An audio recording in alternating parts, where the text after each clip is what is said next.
Kazuwai shamwari dzaJesu, ndiri kunzwa kufara nekuti nhasi tiri kuenda mberi tiri pamusangano wedu tichidzidza nyaya dzaJesu dzinoshandura moyo. Musoro wedu wenyaya nhasi uri kuti Mwari anoda mutadzi anotendeuka. Vhesi redu ratichange tichinyanya kudzidza nezvaro riri kubva pana Luke chapter 15 pavhesi ya24.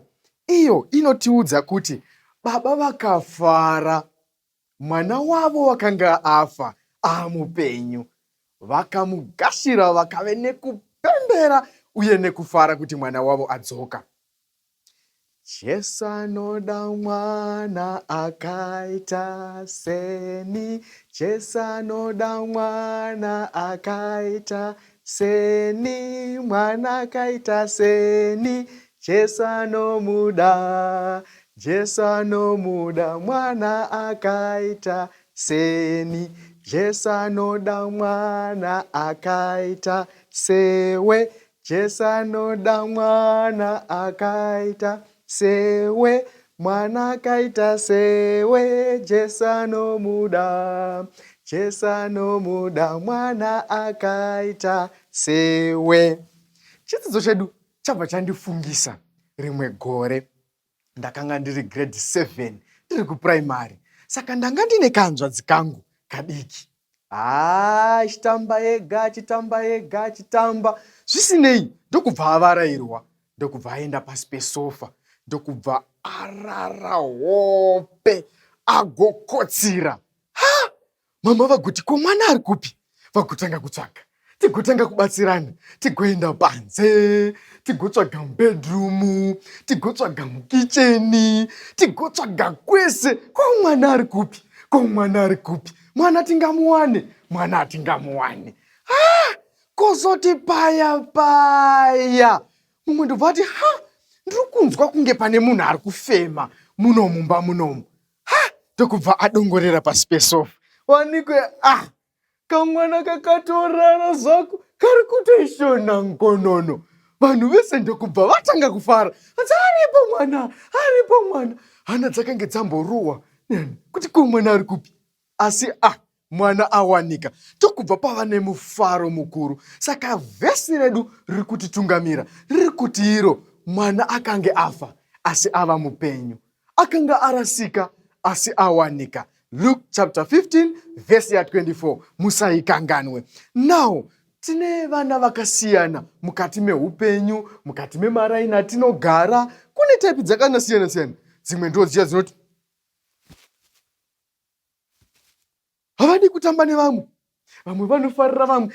Yasikani shamwari, uri right here?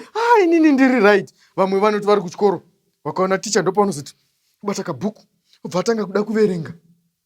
Asi vamwe vanoziva kuti basa rangu ndinofanira kuriita uye nemazvo nguva dzese.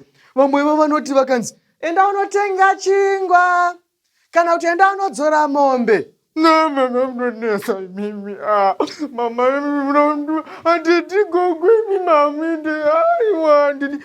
Asi vamwe vanoenda vachimhanya vachifara nekuti vanoteerera vabereki. Iwe unofunga kuti Mwari anoda mwana upi?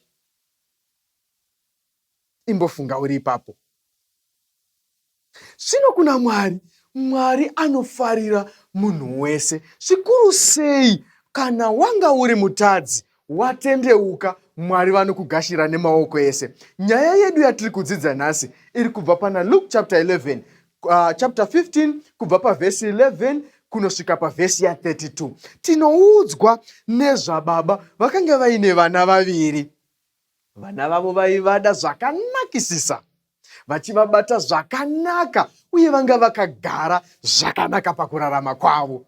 Saka zvisinei, mwana mukuru ainzi Jaya Guru, munin'ina wake ainzi Spimbi.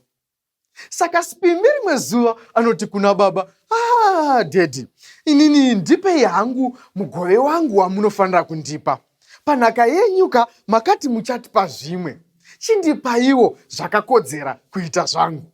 Zvisinei, baba havana kumbomurambira, zvikanzi vakakamura nhaka yavo nepakati, ndokubva vapa jaya guru, mukomana muhombe, zvaaifanira kuwana, ndokubva vapawo Spimbi zvaaifanira kuwana. Zvisinei, Spimbi ndokubva afunga kuti ndingadyira mari yangu panapa here, nhaka yangu ndikaipedzera pano, rega ndiende nyika iri kure. Handi vamwe vedu tinotombotaura tichiseka neshamwari dzedu paya kuti inini ndikaita mari ndobva ndaenda kuUK, inini munondibatira kuLondon, ndinenge ndaakuchando. Zvikanzi Spimbi ndizvo zvaakabva aita, ndokubva aenda kunyika iri kure ndokunosangana neshamwari dzakawanda, ndokubva dzatanga kumufarira. Aiuya achiti, unondifarira here iwe Spimbi?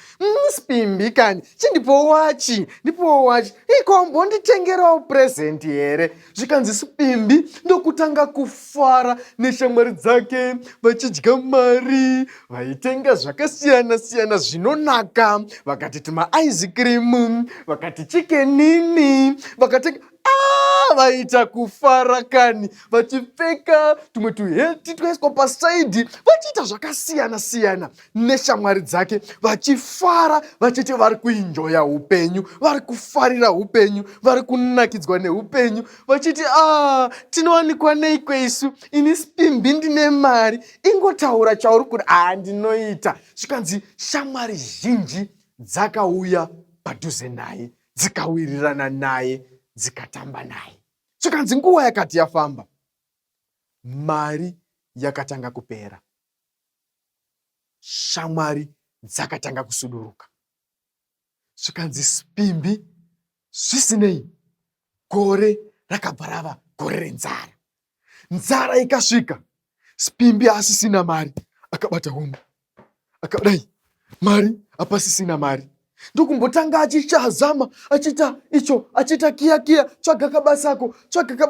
Zvikanzi zvisinei, munoziva zvinoitikawo mugore renzara. Vanhu vazhinji havatore vashandi vakawanda, vanototanga kubvisa nekudzinga vamwe vashandi pabasa kuti mari yavo ifambe zvakanaka. Zvikanzi Spimbi akatanga kutsvaga basa, atsvaga apa ashayiwa, atsvaga apa ashayiwa, atsvaga apa ashayiwa. Ndokubva azoonawo mumwe mukuru akanga aine purazi rake, ndokubva ati ndiri kutsvagawo basa. Zvikanzi ini basa pano, basa handina shamwari, asi kana uchida zvako ungachengeta nekuriritira nguruve dzangu. Spimbi nemhaka yekuti anga asina kwekuenda, anga asisina kumwe kwekugara, mari yapera. Paimboti aigara muhotera, iye zvino mari yekugara muhotera haasisina. Paimboti ane mari yekuita upenyu hwepamusoro, mariya hapasisina. Zvikanzi ndokubva angotambira basa, akati hungu ini ndinogara hangu, chero ndichigara pano. Ndokubva atanga kugara ipapo. Zvikanzi akatanga kuchengeta nguruve. Munoziva zvinoita nguruve imi? Nguruve ine uchapa kani, ini painogara panenge pakangoita zvese. Zvikanzi Spimbi nemhaka yekuti anga asina sarudzo yekuti aite, akatanga kuchengeta nguruve, achidya zvaidyiwa nenguruve. Munoziva ka, unotanga uchivhaira shamwari dzangu, muripo here shamwari dzaJesu? Akatanga achivhaira ka, paimbodya machikeni nayo ane mari, asi zvinezvi asisina kamari. Zvikanzi akatanga kudya zvaidyiwa nenguruve, akambotanga achizvisema asingazvide. Zvikanzi gare wanikwe nehembe dzaakupfeka Spimbi dzaakungobvaruka, haasisina mari yekutenga hembe dzinodhura. Ndokubva atanga kupfeka iwe. Spimbi akunzwisa tsitsi, akutanga kungodyawo zvinodya nguruve zviya, zvinodya nguruve. Ndobva agara, ndobva ati akati asika, kumba kwababa vangu inini pane mufaro. Vashandi vababa vangu ini havapfeki zvakadai izvi, havagari vakadai so, vanodya vachitosiya. Ini ndafunga ini zano ini, regai ndidzokere kuna baba vangu. Zvikanzi Spimbi ndokubva asimuka akatanga kufamba, ndokutanga kudzokera kuna baba vake, achifamba achienda. Zvikanzi baba vakati vari nechekure, ndokubva vatarisa, vakati ndiani uyu? Tiri kutasira muenzereni, ndiani ari kubva uko uyo? Zvikanzi baba vakaramba vakaona uyo ndisipimbi chete ari kuuya uyu. Zvikanzi baba ndokubva vamhanya, ndokubva vatambira mwana wavo. Zvikanzi vakamupundira sipimbi, ndokubva vamutsoda padama. Zvikanzi ndokuvati mwana wangu wauya. Zvikanzi sipimbi akatanga kungodzungudza musoro. Akati baba, inini musanditi henyu mwana wenyu. Handina kukudzira inini kuita mwana wenyu. Dai henyu mandondiita muranda.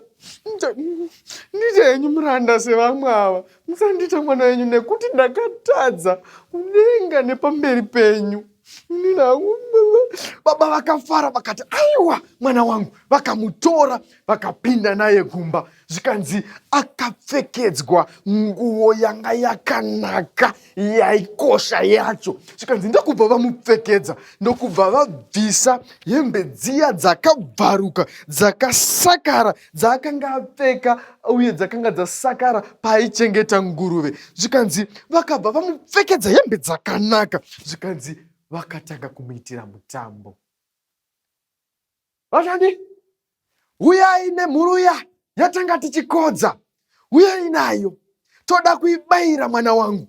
Wakanga afa asi oraramazve, wakanga arasika asi awanikwa. Zvikanzi vakaita mutambo, ndokutanga kufara, ndokutanga kupembera. Zvikanzi vakatanga kuimba vachifara. Kana vaimba vachiti ndinofara nasi na Jesu Kristu. Vakatanga kufara nekuti mwana wavo akange awanikwa, akanga adzoka kumba. Zvikanzi asi manje muchinda anonzi Jaya Guru akanga asiri padhuze. Akanga ari kumunda kwaakanga achirima. Ndokubva adzoka apedza basa raaita. Ndokubva afamba, ndobva anzwa kumba kuri kurira mhanzi. Kunenge kune mafaro chete. Chii chiri kumboitika? Zvikanzi ndokubva dana mumwe washandi. Zvikanzi uya pano. Ndokubva auya. Zvikanzi ko chii chiri kuitika? Zvikanzi aikaka, hausi kuziva here kuti sipimbi adzoka naJaya Guru? Auya ufunge, saka baba vamuurayira mhuru yakakora. Tiri kufara nekupembera. Zvikanzi Jaya Guru, ndokubva aenda kuna baba. Ndokubva haiwa baba, zvamunoita zviti mimi. Inini ndakanga ndiinemi panapo. Hamuna kumbobvira mandiitira mutambo neshamwari dzangu. Uyu sipimbi uyu akatora mari yenyu akandodyara kunyika iri kure. Ndiye wamakuitira mutambo. Asi baba, imi nemhaka yei muchidaro? Baba vakamupindura vakati, mwanangu Jaya Guru, tarira akanga afa asi mupenyu. Akanga akarasika asi wawanikwa. Haungafari here? Tarira pfuma yandiinayo. Tinoziva kuti ndeyako, usatya. Asi tiri kufara kuti wakanga arasika awanikwa. Nyaya yedu inotidzidzisa kuti Mwari vanofananidzwa nababa ava. Mwari vanonzwa kufara kana mutadzi mumwe chete, kana munhu mumwe chete anga akarasika adzoka kwavari. Pada zvimwe uripo waitsunya-tsunya vamwe, uchitsunya-tsunya vamwe. Pada zvimwe waifunga kuti kuchechi ndekwenyu chete munoenda kuchechi. Asi kunyangwe nevaya vasati vaziva Mwari, Mwari anovada kuti vatendeuke vauye kwaari. Uripo here nhasi? Pada zvimwe waitamba-tamba zvisingaiti nevamwe, uchirowa vamwe, pamwe waibashuga, pamwe waijamba nepawindo. Wasvika kumba, utanga kupinda nepawindo, unokora dovi, utanga kunzvudza uchidya dovi ramama vasipo. Upinda ubva wachechura, ubva waverenga here bhaibheri rako, ubva ndaverenga. Asi iwe uchiziva kuti wainyepera mama nadhedhi. Mwari vari kuda kuti usiye zvinhu zvese zvakaipa, uteere nzira yaJesu, uteedzere zvinoda Jesu, nekuti Jesu anoda kuti tisiye zvese zvakaipa, tifambe nenzira yake yakarurama. Mukatarisa activity yedu yatanga tinayo zuva ranhasi, tichikala-kala, tichibuditsa tumifananidzo. Handi muri kuona? Toda kumbofunga nekufungidzira kuti ndeupi mufananidzo unofanira kuuya pekutanga. Muri kuona here zvandinazvo panapa?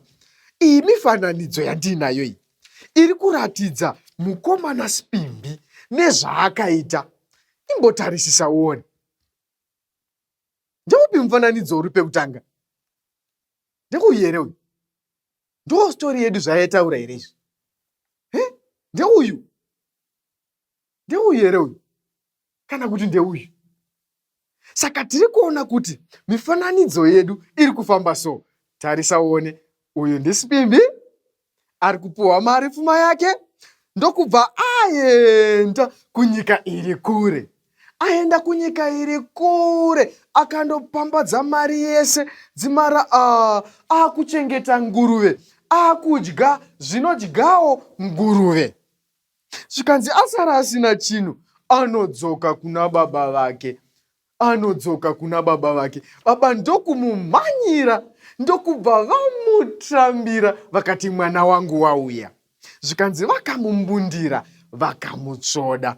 Saka Jesu ari kutidaidzawo zuva ranhasi. Uya kuna Jesu, siya twese twakaipa, uteere nzira inoda Jesu. Rangarira chinhu ichi, kuti tinopa mbiri kuna Mwari nezvaakaita. Rwiyo runotoimba.